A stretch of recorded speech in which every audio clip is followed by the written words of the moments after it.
நடுவுல நல்ல கோயில் திருவிழா. கோயில் திருவிழா நல்ல பட்டிமன்றம் வச்சிருக்காங்க. நல்ல பட்டிமன்றம் வச்சது பெரிய விஷயம் இல்லைங்க.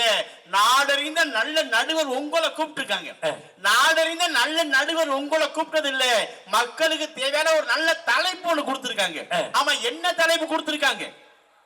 ஏண்டா உங்க டீமுக்கே விளங்காதாடா தலைப்பு? நடுவர் உட்கார்ந்து சொல்ல வேண்டிய என்ன தலைப்பு?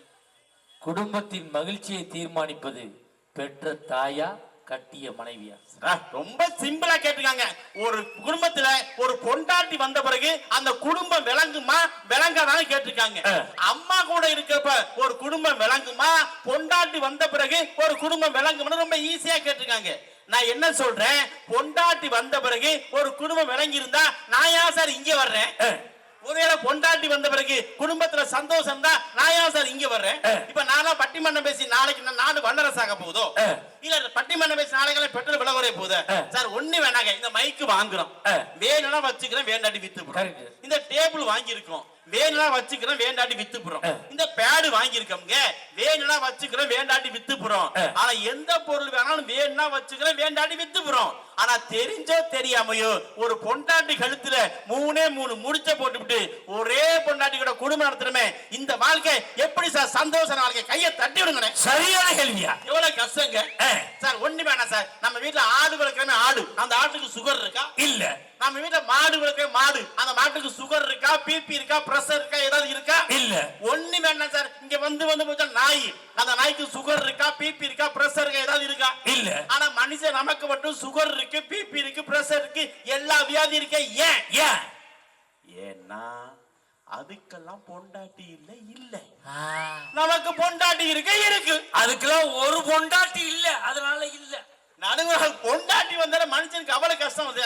இன்னொன்னு சொல்றேன் சார், தமிழ்நாட்டினுடைய மேடை கலைவான நீங்க, உங்ககிட்ட கேட்கிறேன், நீங்க கார்ல போயிட்டு இருக்கோம், எங்கயாவது ஒரு பைத்தியக்கார ஆடு ரோட்ல பாக்குறோமா? பைத்தியக்கார ஆடு கிடையாது. எங்கயாவது ஒரு பைத்தியக்கார நாய் பாக்குறோமா? பைத்தியக்கார நாய் கிடையாது. எங்கயாவது பைத்தியக்கார ஒரு மாடு ரோட்ல அலையுதா? பைத்தியக்கார மாடு கிடையாது. ஆனா ரோட்ல பார்த்தா மனுஷன் மட்டும் பைத்தியமா திரிஞ்சு அலைகிறானே, ஏன்? ஏன் அப்படி பைத்தியமா திரிஞ்சு அலைகிறானே?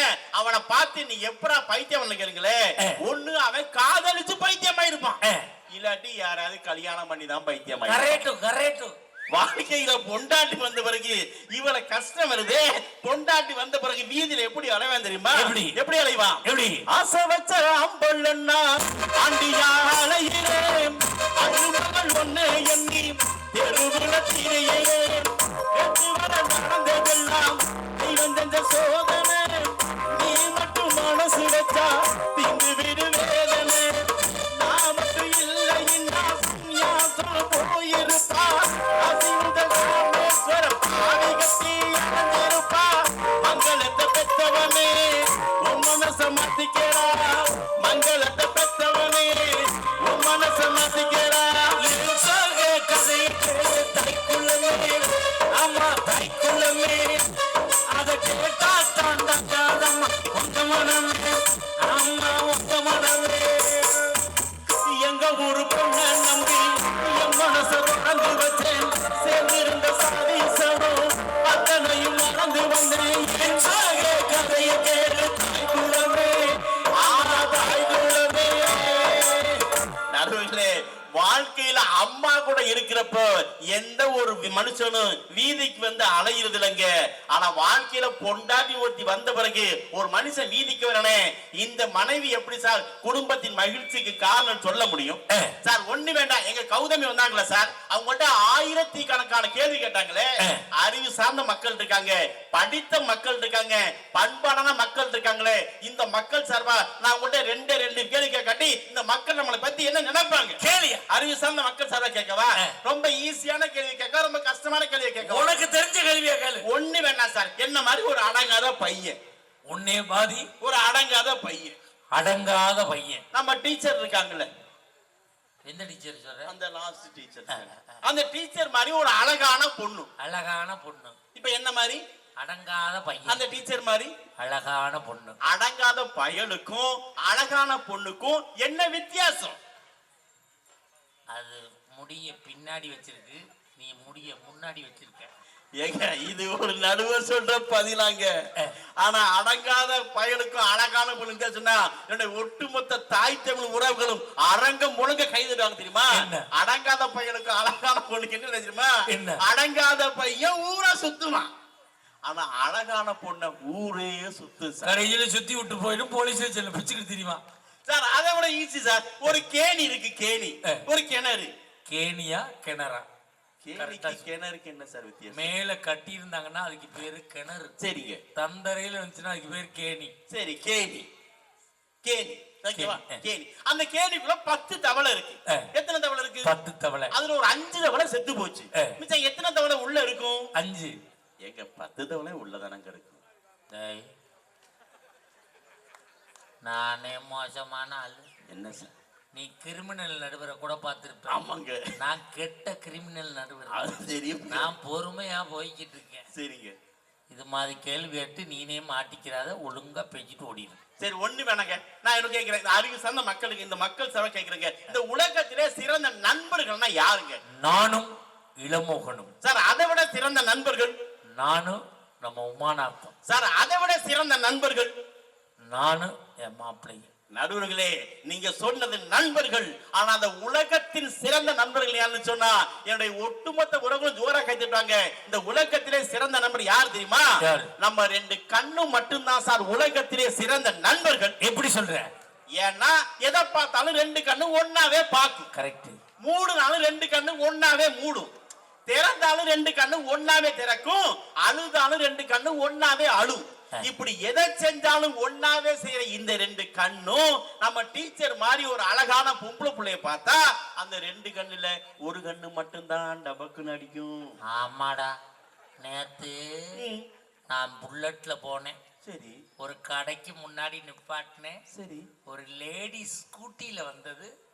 நிப்பாட்டிட்டு என்னை பார்த்து அப்படி சிரிச்சிச்சு. நம்மளை பார்த்து சிரிக்குதுன்னு அங்கேயே நின்னுட்டேன்.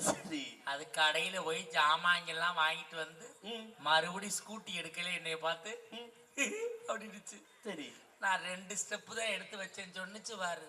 சார், உங்க ஒய்ஃபோட தான் நான் வேலை பார்க்கறேன்னுச்சு. அதோட மண்ணை வாடிச்சு ஊத்திக்கிட்டு வந்து சேர்ந்தேன். நடுவர்களே, இவனை கஷ்டம் பொண்டாட்டி வந்த போறதானே வருது.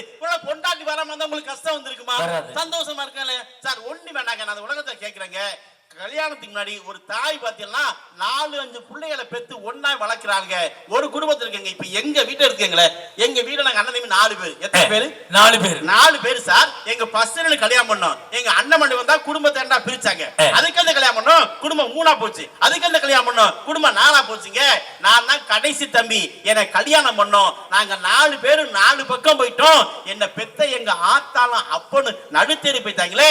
இந்த பொண்டாட்டி வந்த பிறகு இந்த குடும்பத்துல சந்தோஷம் மகிழ்ச்சி பிடிக்கலையா சார்? ஒண்ணு வேணாம், நான் உங்களை பார்த்து கேட்கிறேன். நம்ம பொண்ணு பார்க்க போறோமே, எத்தனை பேர் போறோம்? 5 பேர் போவோம். பொண்ணு பிடிச்சிருக்கு, அந்த பிள்ளை சாதா பார்க்க போறோம், எத்தனை பேர் போறோம்? 7 பேர் போவோம். சாதா பொறுத்தமும் சரியா இருக்கு, அந்த பிள்ளை நிச்சயம் பண்ண போறோம், எத்தனை பேர் போறோம்? 50 பேர் பஸ்ல போவோம். நிச்சயமும் பண்ணியாச்சு, அந்த பிள்ளைய கல்யாணம் பண்ண போறோம், எத்தனை பேர் போறோம்? 2000 பத்திரிக்கை அடிச்சு 3000 பேர் சாப்பிடுவான். பொண்ணு எத்தனை பேர் வீட்டுக்குள்ள வர்றாங்க? ஆளா வர்றான். ஒரே ஒரு ஆளா வீட்டுக்குள்ள வந்து 1 மாசம் 2 மாசம் பாருங்க, அவன் 7 பேரை குழி வெட்டி அந்த பக்கம் புதைச்சு, அந்த சாதா மக்க போனா பாருங்க, அவனை பைத்தியனா அடைய விட்டு, அந்த நிச்சயத்துக்கு போனா பாருங்க, அவன் எங்கே போனாலும் தெரியாம விட்டுட்டு இந்த அனுமான் சஞ்சி மேல பேக்குதுல, அது மாதிரி புருஷனை மட்டும் பேத்து தூக்கிட்டு போறீங்களே, அவனை பெத்த ஆயாலையும் அப்பனையும் பால்கார ஊத்தி கொள்றதா? அப்படி கேளு சார். ஒண்ணு வேணாங்க, இந்த உலகத்துலங்க அண்ணன் தம்பி நம்ம பிறந்துட்டோம், இன்னொரு வாட்டி பிறக்காம போறோம். ஆனா பொண்டாட்டி வந்த பிறகு அண்ணனும் தம்பியும் பேசிக்கிறனா கூட, அண்ணன்காரன் இப்படியே டீ கடைக்கு போறான், தம்பிக்காரன் அப்படியே டீ கடைக்கு போறான். அண்ணனும் தம்பியும் டீ கடைலாம் சார் ஒருத்தரை ஒருத்தர் பார்த்து பேசிக்கிறான். இந்த பொண்டாட்டி வந்த பிறகு குடும்பத்துல எப்படி சார் சந்தோஷம் மகிழ்ச்சின்னு சொல்ல முடியும்? ஆனா தம்பினா யார் தெரியுமா? ஒரு புது கவிஞன் சொன்னா சார், தம்பினா யார் தெரியுமா? என் தம்பி யாரு? நான் மலர்ந்த தொப்புள் கொடியில் மலர்ந்த இன்னொரு பூ என் தம்பி, என் உதிரத்தின் பங்காளி என் தம்பி, வேற்று ஒருவன் ஆனாலும் என் மாற்று ஒருவன் என் தம்பி, நான் உண்ட மிச்சப்பாடின் ருசி அறிந்தவன், அதனால் என் பசி அறிந்தவன் என் தம்பி, என் நாணயத்தின் இன்னொரு பக்கம் என் தம்பி. ஆனா என் பொண்டாட்டி வந்த பிறகு என் தம்பி கிட்டே பேச முடியலையே, இந்த வாழ்க்கை எப்படி சார் சந்தோஷமா இருக்குன்னு சொல்ல முடியும்? ஆனா அண்ணன் தம்பியை பத்தி கண்ணதாசன் சொன்னாருங்க. யார் தெரியுமா அண்ணன் தம்பினா? ராஜாக்கள் மாளிகையும் காணாத இன்பமடா. இப்படி ஒண்ணுக்குள் ஒண்ணு கண்ணுக்குள் கண்ணாக இருக்கிற குடும்ப உறவுகள் கூட பொண்டாட்டி வந்தா பிரிஞ்சு போறாங்களே, இந்த மனைவி எப்படி சார் குடும்பத்தின் சந்தோஷம் மகிழ்ச்சின்னு சொல்ல முடியும்? ஆனா தாய் யார் தெரியுமா? ஒவ்வொரு வீட்டிலும் இறைவன் வந்து இருக்க முடியாதுன்னு சொல்லிட்டு கடவுள் வந்து இருக்கிறார் சங்க. நாம் செய்கின்ற எல்லா தவறுகளையும் சுட்டி காட்டக்கூடிய ஒரு ஜீவன் யாருன்னா மனைவிங்க. ஆனா நாம் செய்கின்ற எல்லா தவறுகளையும் இது சரின்னு சொல்லி நம்ம நிவர்த்தி பண்ணக்கூடிய ஜீவன் யாருன்னா பெத்த தாயிங்க. தாய்கிட்ட தாங்க எல்லா விஷயம் தெரியும். தெரிஞ்சுக்கங்க, ஒரு தாய் வந்து பார்த்தீங்கன்னா தனக்காக வாழும். மனைவி என்பவள் தனக்காக மட்டுமே வாழக்கூடிய ஜீவன்க. ஆனா தாய் என்பவர் யார் தெரியுமா? தனக்காக மட்டும் வாழாமல் தான் பெத்த பிள்ளைகளுக்காக மட்டுமே வாழக்கூடிய ஒரு ஜீவன் இந்த உலகத்துல, ஒரு தெய்வம் இந்த உலகத்துல இருக்குன்னா அது பெத்த தாயை தவிர வேற யாருமே இல்லைங்க. அந்த தாயின் பெருமையை புதுக்கவிஞர் சொன்னா அம்மா யார் தெரியுமா? அம்மனா யார் தெரியுமா? 10 மாதம் சுமந்து அவ பட்டினிதான் கிடப்பான்.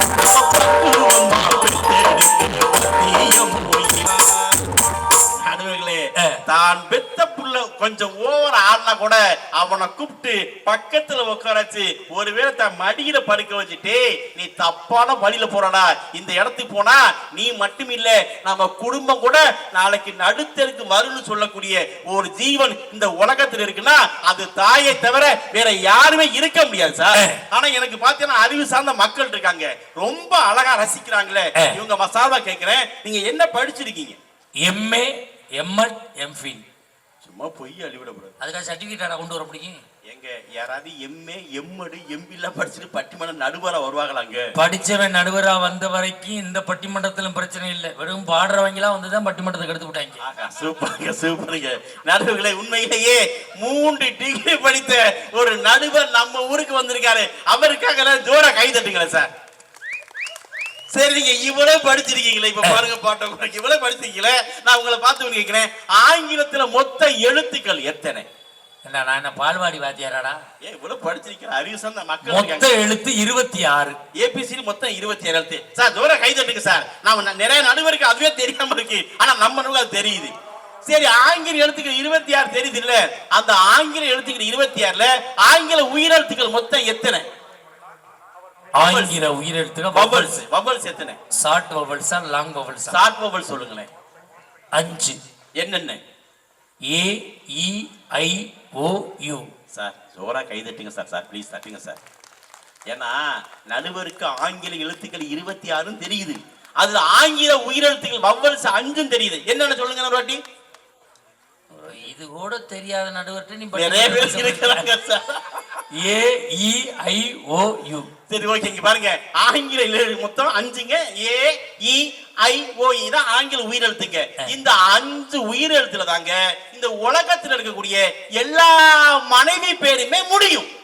இந்த 5 எழுத்துல எல்லா பொண்டாட்டி பேருமே முடியும். ஆல் பொண்டாட்டி பேருமே இந்த 5 உயிரெழுத்துல மட்டும்தான் முடியும். கௌதமி, கௌதமி ஐயில முடியுதா? வர்ணனி, வர்ணனி ஐயில முடியுதா? ராஜேஸ்வரி, ராஜேஸ்வரி ஐயில முடியுதா? புவனேஸ்வரி ஐயில முடியுதா? கனிஷ்கா ஏயில முடியுதா? கிருஷ்ணவேணி ஐயில முடியுதா? கிரண்யா ஏயில முடியுதா? தங்கமணி ஐயில முடியுதா? ஐஸ்வர்யா ஏயில முடியுதா? இங்க உட்கார்ந்துருக்கீங்களே, நீங்க யாரு வேணா சொல்லி பாருங்க, உங்க எல்லாரும் பொண்டாட்டி பேருமே இந்த 5 உயிரெழுத்துல மட்டும்தான் முடியும். ஆமா, ஏன்? நல்லா கேளுங்க. ஏன் எல்லா பொண்டாட்டி பேரும் இந்த 5 உயிரெழுத்திலே முடியுது? நம்ம உயிரை எழுக்கதான் முடியுது. கரெக்ட், உண்மைதாயா. அப்ப செங்கமலம் எங்க? செங்கமலமே முடிஞ்சு போச்சு, அதுக்கு எதுல முடிச்சாருங்க?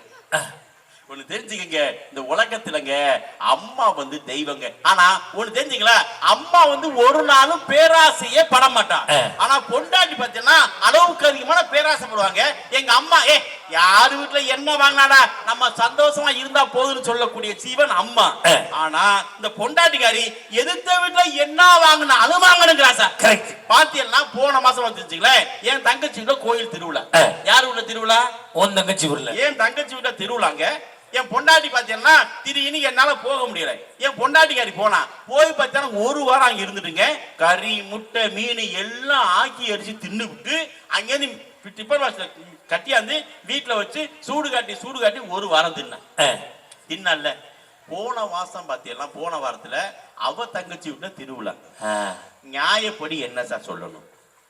இங்க பாருங்க, போன மாசம் உங்க தங்கச்சி விட்ட திருவிழா, உங்களால வர முடியல. நான் போய் ஒரு வாரம் இருந்துட்டு வந்தேன். இந்த வாரம் ஏன் தங்கச்சி விட்ட திருவிழா, நான் வேற கீழே விழுந்து சுளுக்கிக்கிச்சு நடக்க முடியாம கிடக்குறேன். குழந்தை வேற வெளிநாட்டுல இருக்கிறாரு. நீங்க போய் ஒரு வாரம் இருக்க வேண்டாம், ஒரு 2 நாள் இருந்துட்டு வாங்க. உன் லட்சணம் உன் பொண்டாட்டிக்கு தெரியும்டா.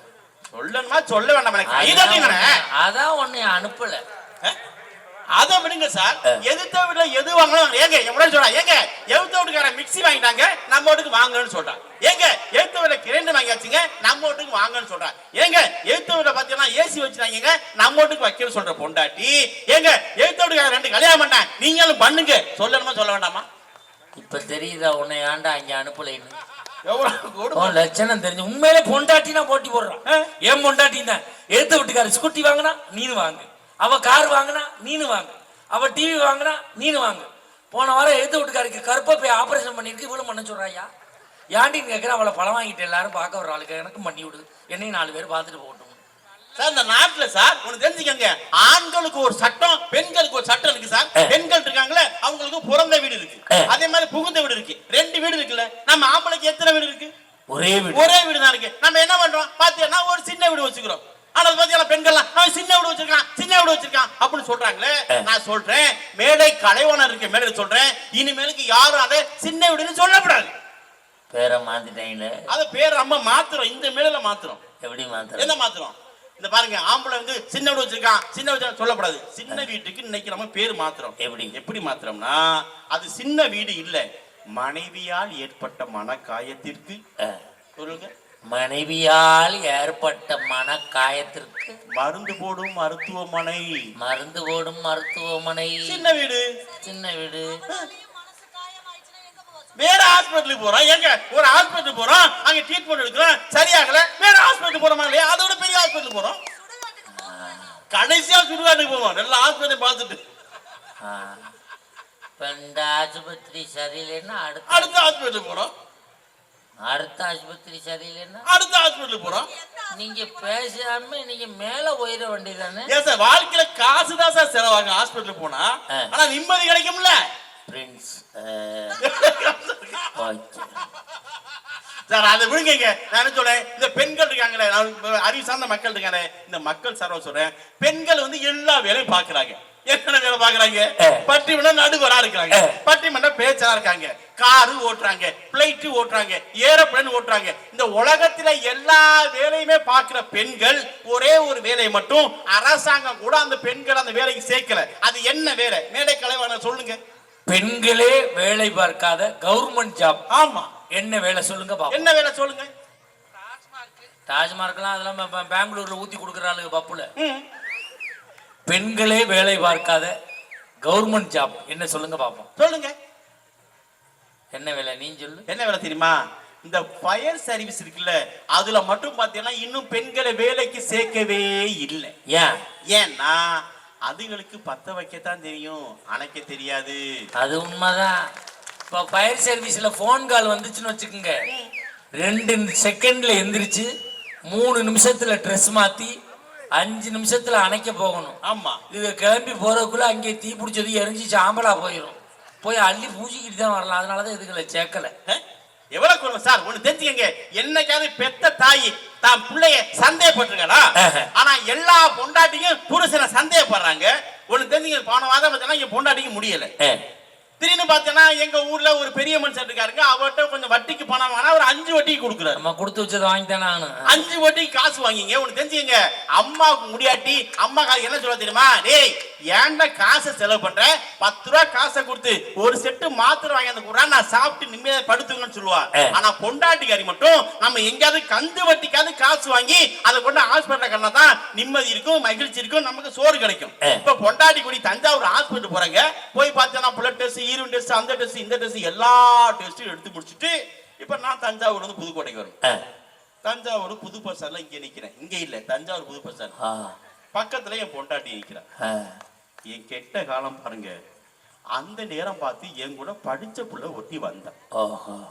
வந்து சும்மா வரப்படாது, என்ன பார்த்த உடனே டேய் ஜெய்சங்கர் என்ன இங்க நிக்கிறேன்னு கேட்டா. டேய் ஜெய்சங்கர் நான் சொன்னேன் ஒண்ணு இல்லப்பா, பொண்டாட்டிக்கு முடியல, ஹாஸ்பிட்டல் கூட்டி வந்தோம், எல்லா டெஸ்டும் முடிச்சாச்சு, புதுக்கோட்டை போகணும், பஸ்ஸுக்கு நிக்கிற பேசிக்கிட்டு இருக்குங்க. இந்த நேரம் பார்த்தா அவ போண்டிய பஸ் வந்துருச்சு. அவ சும்மா வரல சார், அவ பத்த 2 புள்ளைய வேற கூட்டி வந்தா. அவ பஸ் ஏறி போனா பாருங்க, போன மாதிரி செகண்ட் டைம் பொண்டாட்டி கேட்டா ஆமா அது யாருன்னா, ஏப்பா என் கூட படிச்ச புள்ளதாப்பான்னு. அவ புருஷன் எங்க இருக்கான்னு கேட்டா, அவ புருஷன் வெளிநாட்டுல இருக்க. அதையும் சொல்லிட்டு பாத்தியா அந்த 2 புள்ள யாரு பெத்த புள்ளன்னா, ஏண்டி அவ பெத்த புள்ள தாண்டிக்கிறேன். அதுக்கு என் பொண்டாட்டி சொல்றா, அந்த 2வது பையன் ஒன்ன மாதிரியே காமிக்கிறாங்க. அப்படியா சொன்னா? முறைப்படி முத பிள்ளையில வந்தாயில நின்றுக்கணும். ஏன் தெரியுமா 2வது பிள்ளை சந்தேகப்பட்டிருக்கா? ஒழுங்கா நின்றுக்க மாட்டான். ஆனா வாழ்க்கையிலங்க பொண்டாட்டி வந்த பிறகு ஒரு மனுஷனுக்கு 1000 கஷ்டம் வரும். அந்த கஷ்டத்தை கூட ஒரு பாட்டு பாடிதான் கொஞ்சம். எப்படி? உன்னோட கண்ணுக்குள் கண்ண வச்சு உலகத்தை கண்டு கொண்டேன், உன்னோட நின்று. வாழ்க்கையில இவ்வளவு கஷ்டங்களும் மனைவி வந்த பிறகு வருது. நான் ஒண்ணு சொல்லி நிறைவு செய்றேங்க, இந்த உலகத்துலங்க அப்ப மாறி ஒரு உறவு நம்மளுக்கு யாருக்குமே சொல்ல முடியாதுங்க. ஒண்ணு தெரிஞ்சுக்கங்க, ஒவ்வொரு வீட்டிலும் ஒவ்வொரு குடும்பமும் இன்னைக்கு தலை நிமிர்ந்து நிக்கினா அது அப்பனுடைய உழைப்பால மட்டும்தாங்க ஒவ்வொரு குடும்பமும் தலை நிமிர்ந்து நிக்க முடியும். ஆனா பொண்டாட்டி ஒருத்தி வந்த பிறகு என்ன பெத்த என் அப்பனுக்கு 100 ரூபாய் காசு கொடுக்கணும்னா கூட என் பொண்டாட்டி தெரியாமலோ என் பொண்டாட்டிக்கு மறைச்சோ தான் கொடுக்க வேண்டிய கண்டிஷன் இருக்குன்னா இந்த மனைவியால எப்படி சார் குடும்பத்தின் சந்தோஷம் மகிழ்ச்சி சொல்ல முடியும்? அப்பன்னா யார் தெரியுமா? அப்பங்கிற யார் தெரியுமாங்க? தான் தடுமாறி விழுந்த இடங்களில் தவறியும் தன் பிள்ளை விழுந்து விடக் கூடாது என்று இந்த உலகத்தில் வாழக்கூடிய ஜீவன் பெத்த அப்பன் சார். அம்மாவின் பிரசவ தழும்பை விட உழைத்து களைத்து போன அப்பாவின் கைரேகைக்கு ஆயுள் அதிகம். ஆனா மனைவி வந்த பிறகு அப்பனுக்கு கூட 100 ரூபாய் காசு கொடுக்க நிலையே. அப்பாவின் பெருமையை நாட்டுப்புற கவிஞன் சொன்னா, அப்பா யாரு தெரியுமா? யாருக்கும் தெரியாது அப்பா கண்ணீரு, அதுக்கு தாண்டா அவருக்கு மானே பேரு. தோழராயிருந்தவரு, தோளில் தூக்கி சுமந்தவரு, காலனா காசு கூட கடனில்லாம வளர்த்தவரு, பட்டினிய கிடந்தவரு, பணங்காச கொடுத்தவரு, ஆக மொத்தம் சொல்ல போனா ஆண்டவனுக்கு அடுத்தவரு யாருக்கு தெரியாது அப்பா கண்ணீரு, அதுக்கு தாண்டா அவருக்கு அப்பான்னு பேரு. ஆகவே எந்த வகையில் பார்த்தாலும் ஒரு குடும்பத்தினுடைய மகிழ்ச்சிக்கு யாரு காரணமாக இருக்க முடியும் என்றால் ஒரு தாய் தான் காரணமாக இருக்க முடியும். ஏனென்றால் தாய் கூட சேர்ந்து வாழ்றப்பதான் அதுக்கு பேரு குடும்பம். மனைவின்னு ஒருத்தி வந்த பிறகு அது குடும்பமே இல்லைங்க. ஆகவே எந்த வகையில் பார்த்தாலும் ஒரு குடும்பத்தின் மகிழ்ச்சிக்கு தாயே காரணம் என்ற நல்ல தீர்ப்பைத்தான் நீங்க தருகிற நம்பிக்கையோடு இப்படி நிறைவு செய்கின்றேன். கடைசி ஒருவருடைய சோற்றை கூட நமக்கு போராடி ஊட்டிய தாய் தந்தையை கடைசி காலத்தில் ஒருவேளை சோற்றுக்கு கையேந்தபடி விட்டு விடாதீர்கள். நல்ல வாய்ப்புக்கு நன்றி, வணக்கம். அருமையான பேச்சு, நல்ல ஒரு கைதட்ட கொடுக்கணும்.